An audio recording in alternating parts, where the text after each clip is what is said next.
மணலுக்குள் புதைந்திருக்கும் ரகசியங்கள். எகிப்து பிரமிட்டுகள் சொல்லும் வியக்க வைக்கக்கூடிய கதையை பார்க்கலாமா வாங்க. என்னென்னு சொல்லி பார்த்தீங்கன்னா, பார்வோன்களின் கல்லறைகளாகவும் மறு உலக புனித இடங்களாகவும் கட்டப்பட்ட இந்த பிரமிட்டுகளின் உண்மையான எண்ணிக்கை என்ன? பள்ளி காலத்தில் நாம் படித்த கணக்கை தலைகீழாக மாற்றி அமைத்துள்ள இந்த நவீன அறிவியல் உண்மைகள் என்ன? வியக்க வைக்கக்கூடிய பல வரலாற்று ரகசியங்களை பற்றி பார்க்கலாமா வாங்க. ஆயிரக்கணக்கான ஆண்டுகளுக்கு முன்பே நவீன தொழில்நுட்பங்கள் எதுவுமே இல்லாத காலத்தில் பிரம்மாண்டமான கற்களை கொண்டு பார்த்திங்கன்னா வானளாவிய கட்டிடங்களை எகிப்தியர்கள் எழுப்பினர்.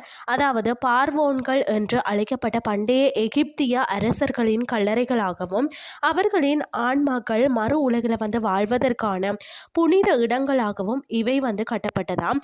இன்று வரை பார்த்தீங்கன்னா உலகையே வியப்பில் ஆழ்த்தி வரக்கூடிய இந்த பிரமிட்டுகளின் உண்மையான எண்ணிக்கை என்ன? அதை பற்றி சுவாரஸ்யமாக பார்க்கலாம். என்னென்னு சொல்லி பார்த்தீங்கன்னா, பிரமிட்டுகளின் எண்ணிக்கை பழைய கணக்கும் புதிய உண்மைகளையும் பார்த்தீங்கன்னா பள்ளி பாட புத்தகங்கள் மற்றது பொது அறிவு தொகுப்புகளில் நீண்ட காலமாக எகிப்தில் 76 பிரமிட்டுகள் உள்ளது அப்படின்ற தகவல் தான் பரவலாக எழுதப்பட்டு வந்தது. பல தசாப்தங்களுக்கு முன்பு தொல்பொருள் ஆராய்ச்சியாளர்கள் ஓரளவுக்கு நல்ல நிலையில் முழுமையாக காட்சியளித்த முக்கிய பிரமிட்டுகளை மட்டுமே பட்டியலிட்டிருக்கிறாங்க. அந்த ஆரம்ப கால தரவுகளின் அடிப்படையிலேயே 76 என்ற எண் பிரபலமானதாம். இருந்தாலும் நவீன அறிவியல் மற்றது அகழ்வராட்சிகள் இந்த பழைய கணக்கை மாற்றி அமைத்துள்ளதாம். இன்றைய நிலவரப்படி எகிப்தில் 118 முதல் 138 பிரமிட்டுகள் வரை கண்டறியப்பட்டுள்ளதாம்.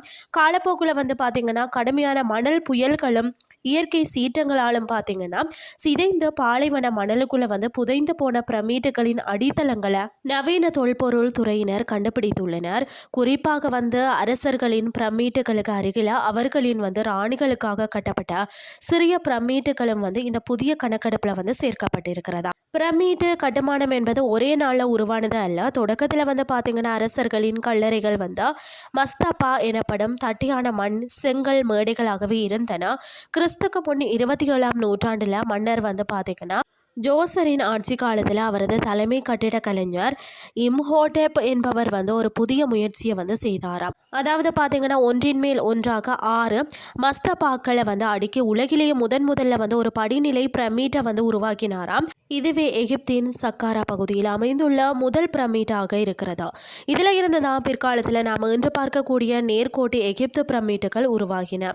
அதாவது கிசாவின் மாபெரும் பிரமிட்டுகளை பொறுத்த வரைக்கும் எகிப்தின் 100க்கும் மேற்பட்ட எகிப்து பிரமிட்டுகள் இருந்தாலும் உலக அதிசயங்கள் பட்டியலில் இடம்பெற்று வரக்கூடிய நம்மளுடைய நினைவுக்கு வருவது பார்த்தீங்கன்னா கெய்ரோவிற்கு அருகில் உள்ள கிசா பீடபூமியில் உள்ள 3 பிரமிட்டுகள் தான். அதே மாதிரி மன்னர் குபுவின் பிரமிட்டு இதுவே எகிப்தின் மாபெரும் பிரமிட்டு என்று அழைக்கப்படுகிறது. சுமார் 23 லட்சம் பிரம்மாண்ட கற்களை கொண்டு கட்டப்பட்ட இதுதான் மனித வரலாற்றிலேயே மிக உன்னதமான பொறியியல் சாதனையாகவும் இருக்கிறதா.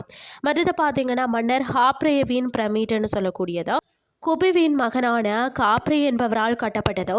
இதன் முன்பகுதியில தான் மனித முகமும் சிங்க உடலும் கொண்ட புகழ்பெற்ற ஸ்பின்க்ஸ் சிலை காவல் காப்பது போல செதுக்கப்பட்டுள்ளதாம். அதாவது இன்றும் தொடரக்கூடிய தேடல் என்னன்னு சொல்லி பார்த்தீங்கன்னா விண்வெளி செயற்கைக்கோள் தொழில்நுட்பம் மற்றது பூமிக்குள்ள ஊடுருவி பார்க்கும் அதிநவீன ரேடார் கருவிகள் மூலம் எகிப்திய பாலைவனத்தில் இன்றும் ஆராய்ச்சியாளர்கள் நடந்து வரார்கள். மணல் பரப்பிற்கு அடியிலேயும் இன்னும் பல பிரமிட்டுகளின் சிதைவுகள் மறைந்திருக்கலாம் என்பதால தான் எகிப்தின் பிரமிட்டுகளின் எண்ணிக்கை வருங்காலத்தில் இன்னும் உயரக்கூடும். அதாவது எகிப்து பிரமிட்டுகள் வெறும் 76 என்ற எண்ணோடு சுருங்கி விடவில்லை. அவை காலத்தை கடந்து நிற்கும் 130 மேற்பட்ட வரலாற்று ஆவணங்கள். ஒவ்வொரு புதிய கண்டுபிடிப்பும் பண்டைய மனிதர்களின் அறிவுத்திறனையும் எகிப்திய நகரத்தின் ஆழத்தையும் நமக்கு வியப்புடன் உணர்த்தி கொண்டே இருக்கிறது. இந்த தகவலை அறிஞ்சு கொள்வதன் மூலம் பார்த்தீங்கன்னா பண்டைய எகிப்தியர்களின் கட்டிடக்கலை மற்றது மனித குலத்தின் வரலாற்று சாதனைகள் குறித்த ஆழ்ந்த அறிவை பெற முடியும். இன்றைய கிறிஸ்டி உங்களுக்கு பிரயோசனமாக அமைஞ்சிருக்கும்னு சொல்லி நானும் நம்புகிறேன்.